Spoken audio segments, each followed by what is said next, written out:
Wie nachhaltig ist meine Kirchengemeinde unterwegs? Meine Freikirche, dort wo ich so unterwegs bin, im Umfeld der Gemeinde. Wie nachhaltig ist man dort? Also macht man sich auch Gedanken rund um das Thema Ökologie und was für einen Fußabdruck das man da hinterlässt? Ist das bei euch in eurer Gemeinde ein Thema oder nicht? Heute reden wir mit zwei Theologen, wo das absolut ein Thema ist, wo das auch fördern bei ihnen im Umfeld. Einerseits ist das der Matthias Wenk, der das in einer lokalen Gemeinde fördert, in der Bewegung Plus Burgdorf, wo du Pastor bist. Matthias, herzlich willkommen in diesem Live-Net-Talk. Und dann der Lukas Gerber, der es ein bisschen so in einer grösseren Flughöhe, sagen wir einmal, auf einer anderen Ebene nämlich macht, mit dem Eco-Church Network, nennt sich das, wo du leiten. Du bist selber auch Theologe und du dich sehr damit auseinandersetzen, was haben wir als Christen dort für eine Verantwortung. Herzlich willkommen, Lukas. Danke. Ich frage gerade zuerst den Matthias Wenk. Warum habt ihr einmal gefunden, auch als Leitungsteam, das hat bei uns eine Priorität verdient, das Thema, dass wir auch uns überlegen, wie ökologisch sind wir unterwegs?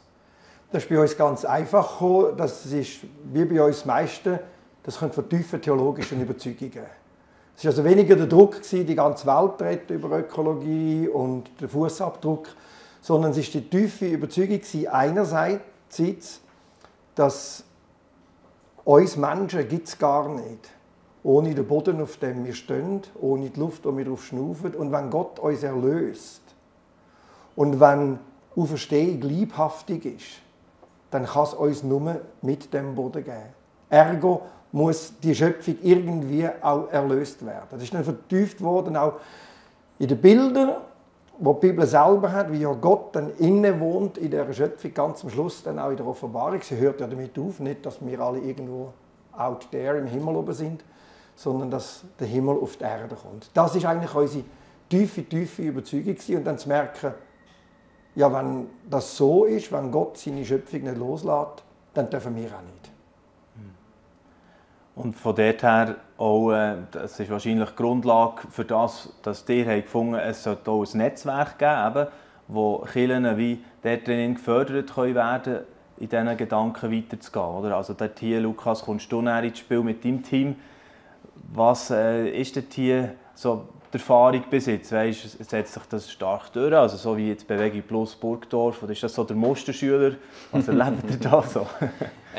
Ja, also man spürt, dass das Thema immer präsenter wird. Also auch in vielen Kirchen, es ist nicht mehr ein Thema, das völlig irgendwie nur für ganz gewisse Einzelne ist, sondern man merkt, das ist ein Thema, das ist irgendwie auch in der Breite angekommen, grundsätzlich. Ja. Man merkt das schon bei Schülern, die haben schon ein ganz anderes Empfinden zu Nachhaltigkeit, als jetzt vielleicht ich das noch oder vielleicht auch du gehabt hast. Also man merkt, das ist ein viel stärkeres Bewusstsein und logischerweise kommt es dann automatisch auch indirekt in die Kirche rein, so, ja? Dass man plötzlich merkt, ja, das ist das Thema. Zusätzlich ist in diesem Sommer ist ja auch immer wieder Rekorde an Hitze, im Frühling 50 Grad in Indien, wir hier in der Schweiz. Und ich glaube, viele Kirchen spüren das auch, okay, es ist irgendwie ein Thema. Ja? Und darum ist es schon auch präsent, so irgendwie, dass jetzt jemand sagt, nein, das ist ein völliger Unsinn. Das findet man immer weniger, würde ich sagen. Und gleichzeitig, dass Kirchen sagen, doch, das ist toll und wir wollen es auch umsetzen. Das steht noch auf einem anderen Papier. Vielleicht rein aus pragmatischen Gründen, weil es auch schwierig ist, sich zu sagen, okay, das ist nicht etwas, was gerade sofort schreit. Ja? Ja. Hingegen, wenn jemand zu mir kommt, Krach in der Gemeinde, finanzielle Schwierigkeiten, was auch immer, das spürt man direkt und dann muss man dort mehr ansetzen, als jetzt Nachhaltigkeit, Ökologie, die irgendwie ein bisschen ferner ist. Also wahrscheinlich hat es auch nicht nur theologisch, sondern auch pragmatisch zu tun. Ja, also sagen wir mal, so wie es sicher gewachsen ist und wie es vielleicht lange Zeit in den Kirchen üblich war, ist es vielleicht ein untergeordnetes Thema gewesen, oder? Es hat nicht gleich gedrückt, weil die Kirchen, da kommen wir wieder zurück zur Theologie, haben lange sich definiert über unser erster Auftrag ist Seelenheil und die ganzen Fragen dort drumherum, ja, oder Matthias? Oder? Ja. Willst du das überspitzt sagen? Das ist auf jeden Fall so. Oder? Wir haben das Verständnis gehabt, wir haben etwas Wertvolles miterlebt in unseren Erweckungsbewegungen und allem. Aber es war auch ein sehr individualistisches Heilsverständnis gewesen. Also wir sind eigentlich als Freikirchen der Moderne aufgesessen wie niemand anders. Wir sind total individualisiert, Jesus und ich. Und wir haben es gut und ich komme in den Himmel. Und meine Seele ist gerettet worden. Das ist ja näher an altgnostischen Denkweisen, oder? Wo ja dann der Lieb keine Bedeutung hat. Das Materielle ist nicht wichtig. Und dem sind wir natürlich ellenlang aufgesessen. Und da braucht es ein Umdenken. Und dann, was du gesagt hast, finde ich eben auch ganz wichtig. Das ist auch unsere Herausforderung, das merken wir so im Gemeindealltag. Es gibt so viele dringende Themen, dass man manchmal gar nicht dazu kommt, die wichtigen anzupacken. Und Ökologie ist bei uns ein wichtiges Thema gewesen, aber es hat so viel Dringendes gegeben. Und dann durch das Gespräch mit dir hat uns das auch geholfen, als Lokalkirche mal eine Pause zu sagen, okay, jetzt sind wir mal etwas dringend, schnell ein bisschen auf die Seite und uns doch auch noch am Wichtigen zuwenden. Und das ist für uns die grosse Herausforderung. Also, du hast immer zu wenig Geld, du hast immer zu wenig Mitarbeitende, du hast immer Leute in Krise. Warum sollte man jetzt da noch Energie buchstäblich verbraten, oder? Und das ist so ein Spannungsfeld, wo wir drin leben. Ich finde es spannend, dass du sagst, ja, es ist vor allem mit der Modernen so, dass die Trennung, quasi der Dualismus zwischen ich und Jesus, der Glaube, so, und nicht, dass man es eben in dem ganz verwoben ist mit dem Materiellen und mit dem Geistlichen, sage ich mal. Ich finde es spannend, also jetzt mal vielleicht aus einer anderen Perspektive, wenn man überlegt, was die Kirche die ersten 400 Jahre gemacht hat, ist, dass sie sich auseinandergesetzt haben, das, was sie erlebt haben. Wie ist der Jesus menschwertig? Ja, was für uns recht einfach ist. Da hat es die einen gegeben, die gesagt haben, nein, das ist irgendwie leiblich nur ein Mensch gewesen. Die anderen haben gesagt, ja, er ist göttlich. Ja. Und die Kirche hat versucht, das zusammenzubringen. Ja, genau. Und sie haben 400 Jahre mit dem gerungen. Wie müssen wir das verstehen? Und mir scheint, dass wir die Tendenz auch wieder haben, dass wir sagen, nein, entweder geht es irgendwie nur ums geistliche Leben, ja, und dann tun wir das Materielle weg, ja, die Schöpfung, ja, hat keine Bedeutung. Oder es gibt auch wieder andere Kirchen, die sehr stark das betonen und so das neue Evangelium quasi irgendwie die Nachhaltigkeit ist, was auch wieder einseitig ist. Aber wir müssen beides zusammenzubringen. Und mir scheint, dass das sich immer irgendwie wieder aufploppt, dass die auseinandertrifft. Aber die Schwierigkeit ist, das zusammen zu bringen. Also, eigentlich ist es so etwas wieder recht, wie die alte Kirche da schon sich damit auseinandergesetzt hat, was sich wieder in der Form zeigt. Ja. Also du könntest es noch zuspitzen. In der Tradition, wo ich herkomme, aus dem pfingstlich-charismatischen, hast du dann noch eine Betonung auf den Geist. Und der Geist ist ja im deutschen Sprachgebrauch eigentlich das Nicht-Materielle. Also wir sehnen uns nach Geisteswirkung. Und dann ist mir aufgefallen, auch in den Auseinandersetzungen mit den Bibeltexten, dass eigentlich in der Bibel der Geist auch sich, wie soll ich jetzt sagen, vermaterialisiert. Er verdinglicht sich. Also er wirkt in die Schöpfung hinein, schon am Anfang, am Schöpfungsbericht. Er lässt Materie entstehen. Und dann hast du den Höhepunkt, ist dann Pfingsten, der Geist, der in die Schöpfung hineinkommt und Teil von dieser Schöpfung wird. Und dann der Paulus, der das auch auf seinem theologischen Höhepunkt, eigentlich auch eine Inkarnation vom Geist. Und wenn uns das gelingt, zusammenzunehmen, und ich finde es auch stark, wie du das sagst, nicht gegeneinander auszuspielen, sondern sagen, das eine gibt es gar nicht ohne das andere. Und das ist auch der Reichtum vom Christentum. Dann gewinnen wir unglaublich viel. Und dann haben wir auch wirklich valable Antworten und Alternativen in unserer Gesellschaft. Ist das, was du erlebst, jetzt auch im Austausch mit den anderen Pastoren, sagen wir auch gerade in eurem Gemeindeverband, Bewegung Plus oder darüber hinaus, merkst du dort hier immer noch stark, dass das eine Strömung ist, die wahrscheinlich stärker wird, oder? Wenn man so ein bisschen merkt. Also das Integrative? Ja, und auch das, so ein bisschen das Ganzheitliche, sagen wir einmal, der Blick einfach auf das Grosse, auf die Schöpfungsthemen, oder auch, das geht ja um die ganze auch endzeitliche Frage, wie man die anschaut und einfach, ja, wie ist das Leben überhaupt? Ich denke manchmal, so wie ich es beobachte, sehe ich so ein bisschen die Studientage in Freiburg, weißt, dort setzt man sich von dieser Seite damit auseinander und das ist freikirchlich und landeskirchlich. Aber sonst ist es, ich weiss es nicht, wie erlebst du das?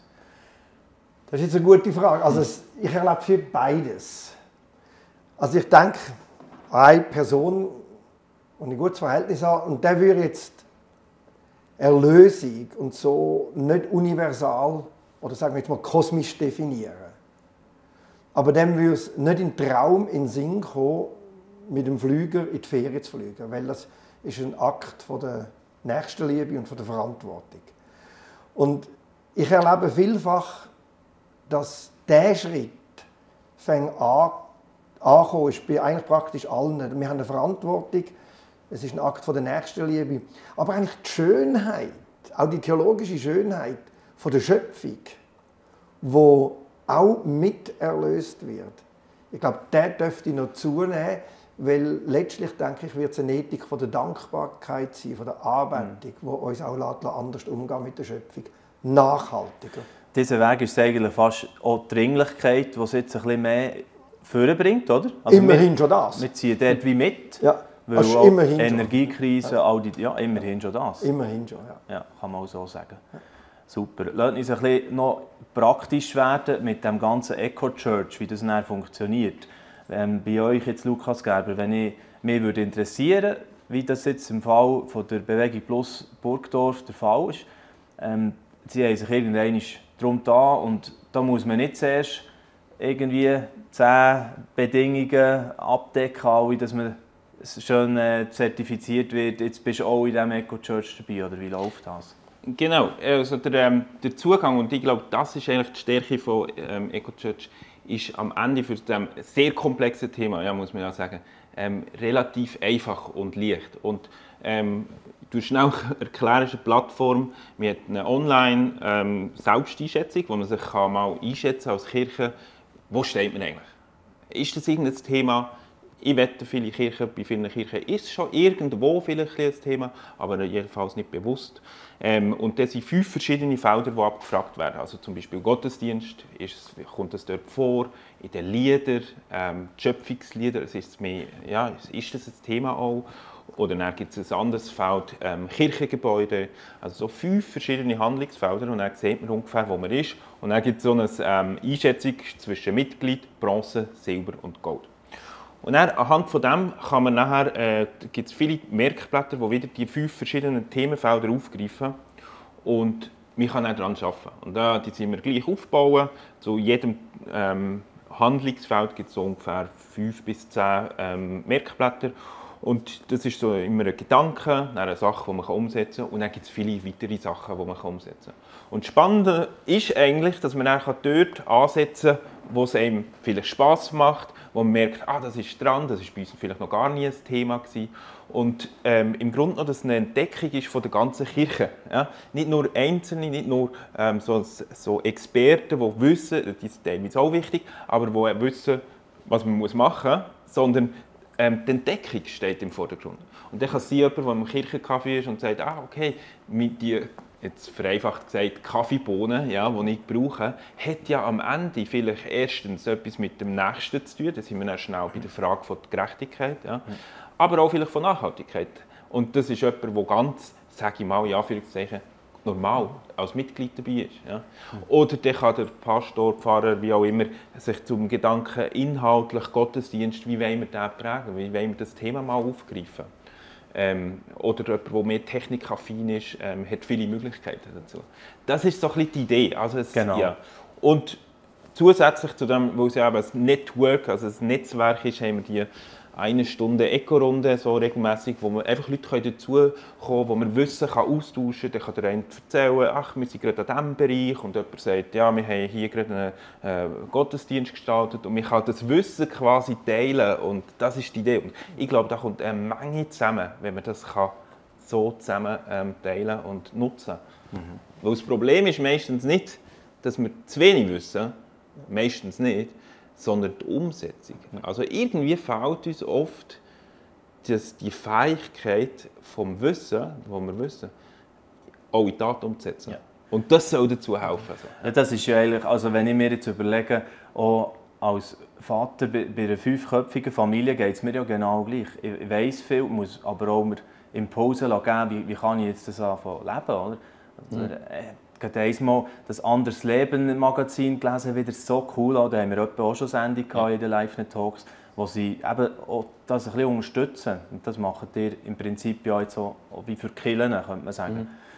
Lassen wir uns doch da mal noch ein bisschen genauer darauf ein, was das nachher heissen könnte. Jetzt im Beispiel vom CLZ zu Burgdorf. Was habt ihr jetzt für neue Ideen vielleicht bekommen oder aus diesen verschiedenen Bereichen, die vorher der Lukas erwähnt hat? Es kann auch das Kirchengebäude zum Beispiel thematisiert sein. Gell? Dort seid ihr, glaube ich, jetzt ein bisschen dran, Matthias. Das ist bei uns eine schwierige Frage im Kirchengebäude. Wir sind ja zu Miet. Es ist ein erhaltenswertes Objekt. Man darf nicht viel daran ändern und es ist von der Nachhaltigkeit relativ schlecht. Aber es gibt andere Möglichkeiten, die wir haben. Wir haben jetzt gemerkt, wir sind wirklich das Wuseln in unserem Gebäude. Da kommen Leute rein, raus, es wird wieder Winter, da ist eine Gruppe, trifft sich da, die trifft sich da. Aber wir mussten resignieren, dass die am Schluss alle rausgehen, ihre Heizung abschrauben und weiss nicht was. Und jetzt haben wir mal als erstes das Ventil bei allen Heizkörpern ausgewechselt und die programmieren wir jetzt digital programmieren und da sparen wir schon unglaublich viel Heizkosten und Heizenergie, die einfach nicht rausverpufft wird, weil das sind 12-Jährige drin in der Gruppe, das sind 70-Jährige und die vergessen das einfach und das kann man denen nicht übel nehmen. Aber wir können jetzt das so steuern. Also das haben wir mal jetzt alle Heizventile gewechselt bei den Heizkörpern und können die programmieren, von dem bis dann wird geheizt und von dem bis dann eben nicht mehr. Also einfach ganz reduziert. Und das ist für uns super, weil wir wissen ja, wann welche Räume gebraucht sind. Das Zweite ist, im ganzen Cafeteria-Bereich, da haben wir mal, früher haben wir noch wie fast alle einfach unsere Becher gehabt, Plastikbecher, Kaffee und so für in der Kaffeepause. Die sind jetzt mal alle verschwunden. Und jetzt kommen andere Sachen rein. Abfallsystem sind wir auch dran. Und jetzt kommt bei uns da ein Umbau dann wahrscheinlich an von der ganzen Küche. Und da gibt es mit den Merkblättern und so gibt's super Ideen. Wie können wir gut schauen, dass es nachhaltig ist und unseren Zwecken entspricht. Und das hat uns eben überzeugt bei EcoChurch. Wir haben nicht müssen, einen riesen Standard erfüllen, um überhaupt Mitglied werden, sondern wir können Mitglied werden, um da drin zu wachsen. Und das ist das, was uns ungemein angesprochen hat. Genau. Also das ist mit natürlich auch ein Grund, warum wir heute die Sendung machen, dass wir das ein bisschen mal bekannt machen, oder? Dass es diese Möglichkeit gibt, dass auch andere Gemeindeleitungen da gerne mit euch in Kontakt treten. Und eben die Schwelle am Anfang, können wir noch mal erwähnen, ist nicht irgendwo hier oben. Die ist noch sehr tief. Man kann einfach mal auf den Weg gehen mit euch. Lukas. Vielleicht kann ich dann noch ansetzen, dass es gibt viele Themen, die sie, also nehmen wir jetzt zum Beispiel Heizung. Ja. Das ist so ein Thema, irgendeine die ist vielleicht 40 Jahre, dann steigt die aus. Und dann brauchst du eine neue. Und erstens steigt sie meistens aus, gerade im Winter, wenn man sie nämlich braucht. Und viele greifen dann auf das, was sie schon haben, zurück. Ja. Und EcoChurch wird dann quasi die Idee auch bieten, zu sagen, okay, wir können es auch aus einer ökologischen Perspektive betrachten. Ja. Das ist etwas, was sowieso kommt, irgendwann. Warum nicht aus einer ökologischen Perspektive mal betrachten, wenn man sie dann muss, ersetzen muss? Oder ein Gottesdienst. Ja. Jeder muss irgendwie thematischen Gottesdienst planen. Warum denn nicht mal aus einer ökologischen Perspektive den Gottesdienst planen? Dazu gibt es verschiedene Ideen und so. Also ich glaube, man muss ein bisschen das so sehen, dass es etwas ist, wo man auf dem Weg sowieso ist als Kirche und man bekommt quasi etwas an die Hand, das man nutzen kann. Ja? Und wo einem aus einer anderen Perspektive noch einem dazu hilft. So, aber aus einer ökologischen Perspektive. Und ich glaube, das nimmt die Schwelle tut sie sehr verringern. Und ich finde das eigentlich wunderbar und mir scheint, dass doch das auch zentral im christlichen Glauben ist, dass es eine Art von Entdecken ist. Ja? Nicht schon, ich weiss, es ist schon fertig und es ist so, sondern nein, wir sind auf dem Weg und es ist, also das Entdecken im Glauben ist zentral. Und plötzlich kommen da ganz andere Aspekte, ich wollte jetzt auch nicht zu tief gehen, aber die Dreieinigkeit ist ganz spannend, mal von einer ökologischen Perspektive zu verstehen, was bedeutet denn das, wenn Materie der Welt auch etwas, irgendeinen Wert hat. Ja? Das gibt vielleicht plötzlich auch theologisch eine andere Sicht noch einmal. Und ich glaube, das ist so ein bisschen die Idee. Ja? Und das hoffe ich, dass Gemeinden das aufgreifen und sagen, doch, wir machen es auf diesem Weg. Und also es verschiebt vielleicht auch ein bisschen gewisse Schwerpunkte nachher auch, wo du ja, auch für dich selber, oder, im Alltag, in der Gestaltung von deinem Alltag oder von deinem Leben wiederum geprägt wirst. Ja. Wo vielleicht vorher einfach nicht, also nicht böswillig, aber wo einfach nicht, gar nicht entdeckt worden sind. Ja. Es ist ja so ein bisschen so, also wir alle sind die Klimakrise nicht einfach, wir sind nicht freiwillig gewählt, wir sind quasi reingeworfen worden.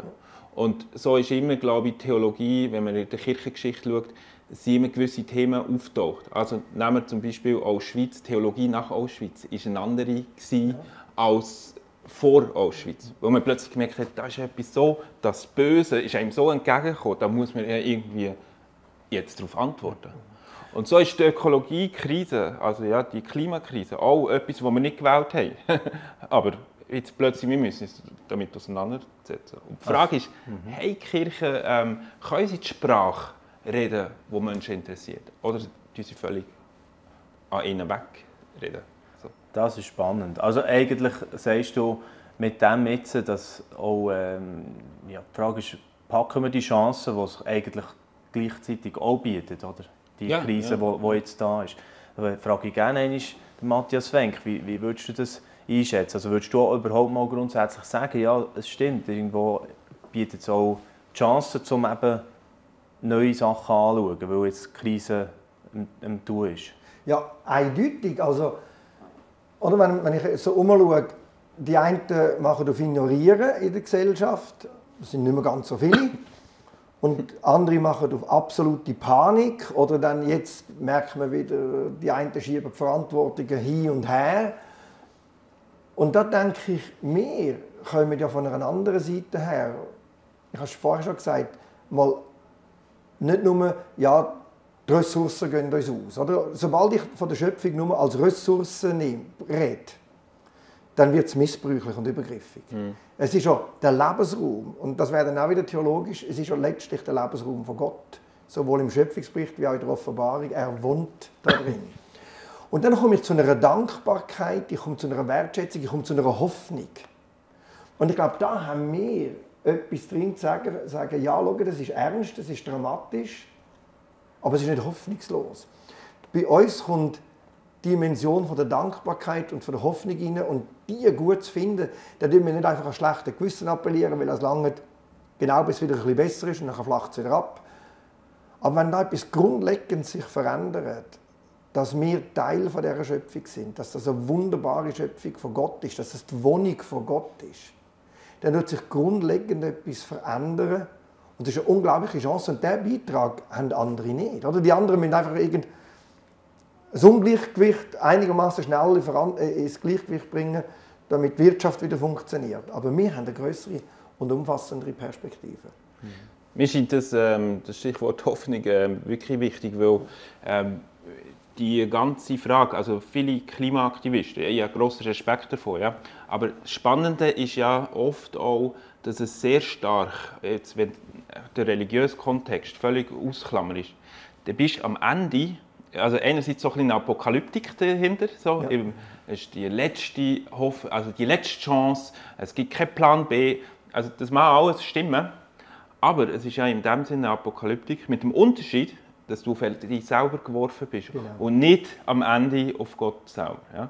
Und da scheint mir, das ist auch, also das, am Ende wirkt das aus, so, also entweder machst du es, ja, und hast Angst und hoffst, dass es noch irgendwie geht, aber liegt alles in deiner Macht. Ja? Und Angst ist meistens ein schlechter Leiter, schlechter Führer. Und da hat der Christen, glaube ich, etwas zu sagen. Ob sie etwas wirklich verändern, ist mal eine andere Sache. Aber einfach von ihrer Hoffnung her, ja, dass sie das an dem festhalten und sagen, und vielleicht gibt es einen völlig anderen Blick nochmal auf das Ganze. Nicht in einer Gleichgültigkeit, ach ja, wir sind sowieso mehr in das ewige Leben, das ist gut. Also nicht so, das wäre eine falsche Hoffnung, aber im Sinne von ganz die Hoffnung zu leben, als wäre sie wirklich hier, sich ganz hineingeben und dennoch zu wissen, wir haben es nicht in der Hand. Ja, so. Das war das Problem jahrelang von den Christen. Man hatte quasi eine Apokalyptik. Die Welt geht sowieso den Bach ab und am Schluss macht Gott alles neu. Also ergo kümmern wir uns gar nicht darum. Also wir sind, während die einen keinen Gott haben, der eingreift, haben die anderen einen Gott gehabt, aber weil der eingreift, können wir ja vorwerfen, wie wir wollen und lassen wir das doch den Bach abgehen. Er macht es dann schon gut. Und beide Ansätze sind nicht hilfreich und der eine ist nicht sehr liebevoll und der andere ist nicht sehr hoffnungsvoll. Und wenn dann die Hoffnung, die Liebe und die Dankbarkeit zusammenkommt, dann gibt es auch einen Wunsch, miteinander die Schöpfung zu gestalten zur Ehre von Gott. Das finde ich etwas unglaublich Starkes, was wir beitragen können. Also mir ist vorher gerade etwas wieder so ins Bewusstsein gekommen, wo wir einmal in einer Sendung hatten mit dem Johannes Hartl, der sich zu diesen Sachen stark immer wieder äußert und hat gesagt, Hoffnung hat eben auch das Schöne, oder wir Christen können eigentlich der Welt auch im positiven Sinn Utopien bieten und manchmal ist die Tendenz, dass es mehr so Negative gibt, oder? Wie sagt man denn? Dystopien, oder? Also dass die Welt eben, das ist das, was du hast vorher gesagt hast, von dem Apokalypse angetönt oder alles geht in diese Richtung und ist so, oder? Aber diese Art von Utopie, hat er eben gesagt, das ist eine Hoffnung, die dann eben auch das Verhalten in diese Richtung lenken kann. Oder? Also es hat auch lenkende Funktion dort hier drin. Und das hat mich so spannend gedacht. Oder? Es ist nicht nur einfach ein schöne Worte gemacht. Oder? Es kann Verhalten lenken. Oder das sind ja wie, eigentlich ist es ein bisschen wie beim Autofahren. Du fährst dort her, wo du her schaust. Und wenn unsere Hoffnung, unser Bild vom Reich Gottes hell ist, dann fahren wir in diese Richtung. Oder es ist auch wirklich, man redet ja viel über Veränderung und heute ist vieles im machbaren Bereich. Ich weiß nicht, ob das alles so genau stimmt. In der antiken und auch in den neutestamentlichen Texten bist du noch viel mehr davon ausgegangen, wir werden, was wir anschauen. Und das heisst ja so schön, wir werden verwandelt ins Bild Christi, wenn wir ihn anschauen, wenn wir ihn sehen. Und wenn ich das Bild, das Gott malt, von dieser versöhnten Erde, erneuerten Schöpfung, anschaue, dann ist es eben genau das. Das schaue ich nicht einfach an, dann gehe ich heim und sage, boah, ist noch schön gewesen, sondern das zieht mich. Oder? Ich lasse mich von der Sehnsucht leiten, das führt mich auf dem Weg. Und von dem her sind die Bilder prägend und unglaublich stark. Und ich möchte gerade Gemeindeleiter unglaublich Mut machen, in diesen Bildern zu reden, die Bilder zu malen, zu lesen. Die biblischen Bilder sind derart stark und derart schön. Das zieht die Leute schon. Also die Bibel hat ja eine Eigenkraft in sich. Und das ist das, was eigentlich am Anfang war von unserer Reise ins Ökologische. Das sind die unglaublich starken, schönen Bilder, die die Bibel malt. Und ich glaube, das ist dann eben Kunst, in diesem In zu bleiben, in dieser Welt, wo eben Leid ist. Ja? Und in diesen Bildern immer noch zu leben. Und das ist so, es ist ein bisschen schizophren in einem gewissen Sinn. Ja? Aber es ist gesund, die auszuhalten. Ja? Wir können oft die Spannung nicht auszuhalten. Wir müssen entweder so oder so. Und es muss man eine Spannung auszuhalten. Und du merkst beim Umgang, wenn die Bilder zu einer Flucht werden, dann ist ein ungesunder Umgang damit. Genau. Aber wenn die Bilder uns leiten und in eine Verantwortung in die Welt hineinführen, eigentlich ist es wie Gott, der drängt immer nur in die Welt hinein. Oder er wird Mensch, wir haben bald schon wieder Weihnachten. Der Heilige Geist, es drängt ihn in die Welt hinein. Wenn es uns auch in die Welt drängt, dann haben wir einen gesunden Umgang gefunden mit diesen Bildern. Wenn sie zur Weltflucht, zur Weltabkehr führen, dann sind es wahrscheinlich ungesunde Fluchtwege, die uns in einem Paralleluniversum leben lassen. Dann leben wir in zwei Welten. Mehr der Dualismus zum Genau. Ja. Dann haben wir wieder das, was du gesagt hast, auch mit Gott. Entweder haben wir einen göttlichen Jesus oder wir haben einen menschlichen Jesus, aber dann kommt es nicht zusammen. Wir könnten das da noch lange laufen, wenn ihr da ein bisschen in diesen Bildern auch ja, auflebt und in dieser Theologie, wo ihr ja auch sehr stark überzeugt seid davon. Und ich glaube, also das nimmt mich Wunder in den Kommentaren, was ihr dazu sagt, auch noch, ob das bei euch auch so anklingt und eben wie die Art von Hoffnung, die wir jetzt auch definiert haben oder zusammen ein bisschen herausgearbeitet haben, das bei euch auch dazu führt, wieder in die Verantwortung in die Welt hineinzugehen. Und was das konkret heisst, das ist, glaube ich, der Auftrag an jeden Einzelnen, das immer wieder herauszufinden. Der Auftrag auch an die Kirche, das immer wieder neu herauszufinden. Und ich glaube, Echo Church, den wir jetzt kennengelernt haben, ist ein Weg dort hier drin, der das unterstützen kann. Für mich war es sehr spannend, das ein bisschen kennenzulernen mit euch beiden, wo beide, das merkt man, Leidenschaft haben für das Thema. Und vielleicht ist der Funke zu Bahnen draussen auch übergesprungen jetzt beim Zuhören in diesem Live-Talk. Danke vielmals für euer Interesse und ihr findet die entsprechenden Links natürlich zu der Echo Church auch im Videobeschrieb und sind wir gespannt auf eure Reaktionen. Ihr könnt gerne mitdiskutieren in den Kommentarspalten und merci vielmals für euer Interesse noch einmal. Bis zum nächsten Mal. Dieses Video ist nur möglich dank freiwilliger Unterstützung der Community. Unser Ziel ist es, täglich ein neues Video zu veröffentlichen. Um dieses Ziel zu erreichen, suchen wir 365 Videopartner, die uns mit je 150 Franken pro Jahr unterstützen. Als Videopartner trägst du direkt dazu bei, dass noch mehr Menschen das Evangelium hören und im Glauben ermutigt werden. Melde dich jetzt als Videopartner an unter www.livenet.ch/Videopartner.